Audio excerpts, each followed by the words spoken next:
Did I dream this movie?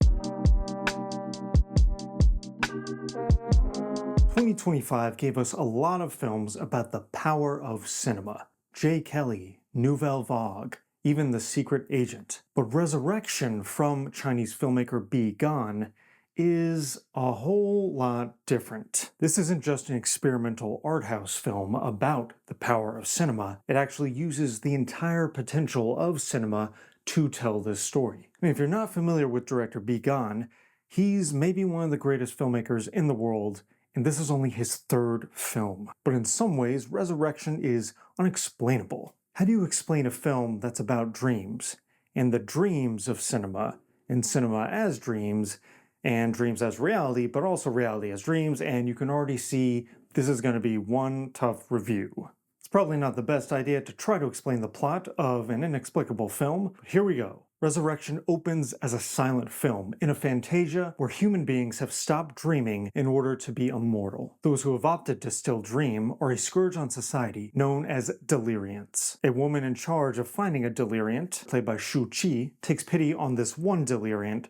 played by Jackson Yi, and thus starts a phantasmagoric journey that ventures into his mind. That journey is represented by 4 short films, each with its own style, rhythm, and genre. Throughout these time-hopping, dreamlike explorations, we begin to understand this deliriant character, and also understand the transforming nature of cinema itself. That plot summary probably didn't do a damn thing for you, but it doesn't really matter, because this is not a film about plot. It's a film about texture, feeling, sensation, and images. And above all else, director Bi Gan is an image maker. If you've seen his first 2 films, Kaylee Blues and Long Day's Journey into Night, they're pretty staggering. Not just in his penchant for long single takes, but in how he chooses to highlight his characters within environments. Gan might seem like just another slow cinema filmmaker, but he's quite playful, especially how he employs magical realism into all his films. Resurrection is his most fantastical. The first part is like a silent film, taking cues from German Expressionism. He lulls us into a fantasy world. These silent sections bookend the film.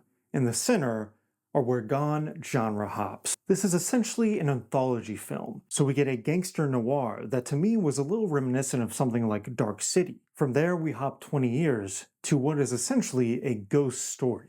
Even though Gan is Chinese, this section feels like it owes a lot to Japanese masters like Kobayashi and Kinoshito. Here we follow a vagrant who meets the spirit of bitterness in human form. And then even more wildly, we jump another 10 years, where now the same actor, Jackson Yi, is a con man who teams up with a sweet little girl to perform card tricks, which takes us to the final segment, which is pure Bi Gan, because it's filmed in one continuous 36-minute shot. This final story is on New Year's Eve 1999, and we follow a petty crook who's trying to free his lover from a gangster. It would be easy to see this film as just a giant flex from the director. He's dabbling in 5 different genres, each with their own stylistic sensibilities, but by employing the same actor as this dreaming character who changes personas across time, we begin to understand what Gan is really going after. He sees cinema almost as a way to understand your own life, not just to understand the tactility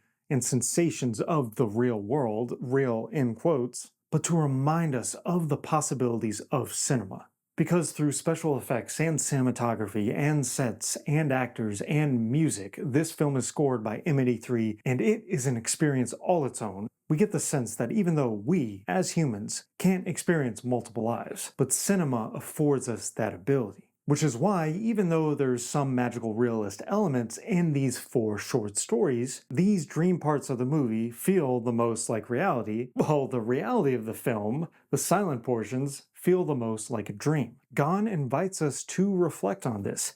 He wants our mind to wander. Here, you might not always understand what's going on within each story, but they have a cumulative effect. It gets your gears turning. It ignites your memories. It makes you wonder if we've really scratched the surface of cinema. You can call it pretentious, you can call it boring, you can call it overblown. But whether you love this or hate it, you can't say it doesn't make you think. Resurrection is an indescribable film about the power of cinema. Director Bi Gan directs the hell out of this film, but also invites his audience to reflect and wonder about what they're seeing. It's absolutely one of the most singular theater experiences I've had for 2025 films. Now, I'd like to make a statement for the record. I don't think I'll be giving 5-star reviews right off the bat once I review something. Because to me, an immortal film takes time. It has to marinate. With Resurrection, I could absolutely see giving it 5 stars down the line, whether that's a few years from now or hell, even next week. But to be fair to the film and to myself and to my grading system, I'll give it an essential 4.5 stars out of 5. If you like this review, please like and subscribe or follow me on Letterboxd at RamirezS316.